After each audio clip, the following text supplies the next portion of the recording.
हा हुसाम मां पाण अखरनि जे दुनिया जो माण्हू आहियां, अंगनि जे दुनिया जो न आहियां।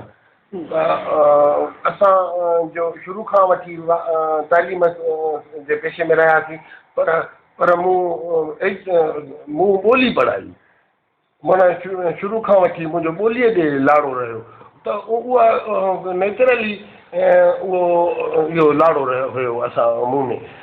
त असांखे बि को असांजे का पंहिंजे वॾनि पंहिंजे वालिद साहब या असांजे अमड़ असां ते का इहा राय मुसलत कोन कई त तोखे छा करिणो आहे या छा न करिणो आहे।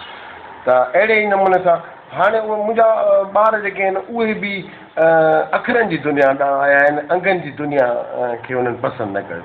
ऐं मुंहिंजी जेका वॾी न्याणी जेका आहे मारिशा जेका आहे असां मुंहिंजी न्याणी, उहा उन एम ए इंग्लिश में कई आहे, हाणे ताज़ो रिसेंटली हुन एम ए इंग्लिश में कई आहे। ऐं ॿी जेका न्याणी उहा बि वरी एम ए इंग्लिश पई करे, इंग्लिश में एम ए पई करे। ऐं मूंखे त लॻे थो त टी न्याणी बि इहा लैंग्वेज जे तरफ़ ईंदी। हा मुंहिंजो जेको आहे टे न्याणियूं आहिनि ऐं हिकिड़ो पुटु आहे हालार शाह। उहो हालार शाह बि उन इतफ़ाक़ सां उनजो मैथमेटिक्स ॾांहुं लाड़ो आहे ऐं ॾिसूं केसि ताईं थो हले। त ईअं मूं पंहिंजनि ॿारनि खे छॾे ॾिनो आहे, उहो पंहिंजा रस्ता पंहिंजा हू पाण ॻोल्हनि। ऐं अच्छा ॿियो हीअं हिकिड़ी ॻाल्हि थी त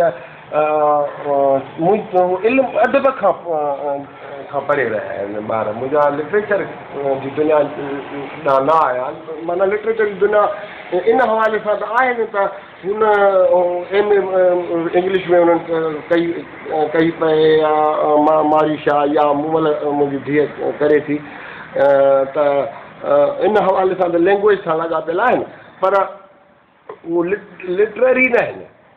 जीअं लिटरेरी चइजे, जीअं मां आहियां जो मुंहिंजो ईअं सम्झ त खाइण पीअण जेको जीअं जो वारो अमल जीअं थींदो आहे, बायोलॉजिकल अमल थी वियो आहे हिकिड़ो असांजो लिखणु पढ़णु। फिज़िकल वारसी त थी, पर उहा अदबी वारसी न थी सघे। हा उहो असांजो जीअं मूं ॿुधायो इहो असांजो मुंहिंजो त बायोलॉजिकल अमल थी वियो आहे। त जेकॾहिं जेको का अर्ज़ु हुजे, पंहिंजी नेचुरल अर्ज़ु हूंदी आहे, उहा परेशान कंदी आहे। अहिड़े नमूने सां जेकॾहिं मां लिखां नथो त मां परेशान थो थी वञा।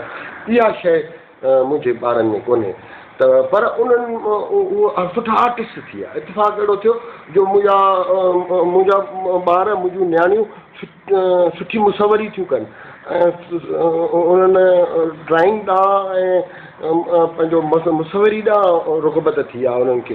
ऐं उहे हैंडीक्राफ्ट जेके आहिनि घरू जेके हुनर जेके आहिनि उन्हनि जो सिलाई कढ़ाई, भर्थ भरणु या मेहंदी हणणु या ब्यूटिशियन, इहे इन्हनि शयुनि में वरी उहे माहिर थी वियूं आहिनि।